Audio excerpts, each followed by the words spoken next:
Welcome to our channel. Today we how to subscribe with Chase for brokerage transfer notifications, complete guide step by step clearly. Once logged in, locate the menu option in the top navigation bar.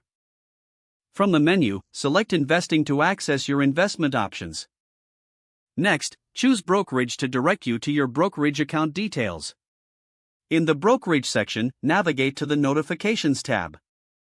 Click on the Manage Notifications option within that tab. You will see a list of available notifications. Scroll down to find the Brokerage Transfer Notification option.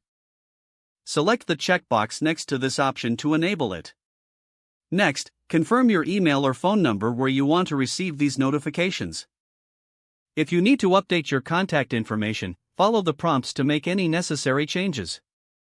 Once your contact details are correct, click on the Save button to finalize your settings. Your subscription for brokerage transfer notifications is now set up. You will receive alerts whenever a transfer occurs in your brokerage account. To ensure you receive these notifications, check your spam or junk email folder. Periodically review your notification preferences to stay updated with any changes. If the page does not load, refresh the browser or try again in a private or incognito window. Make sure you are using the correct email address, then retype it carefully to avoid small typos. If your password is not accepted, use the reset option and create a new strong password you can remember. Check your spam folder for verification or security emails, then complete any requested confirmation steps. Enable two-factor authentication if available to improve account security and reduce unauthorized access risk. After signing in, review your profile details so your contact information and settings are accurate and current.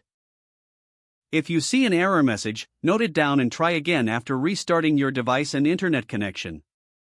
Log out when you finish, especially on shared devices, to keep your account and payment information secure. If the page does not load, refresh the browser or try again in a private or incognito window. Make sure you are using the correct email address, then retype it carefully to avoid small typos. If your password is not accepted, use the reset option and create a new strong password you can remember. Check your spam folder for verification or security emails, then complete any requested confirmation steps. Enable two-factor authentication if available to improve account security and reduce unauthorized access risk. Don't forget to like this video and subscribe to our channel for more step-by-step tech guides.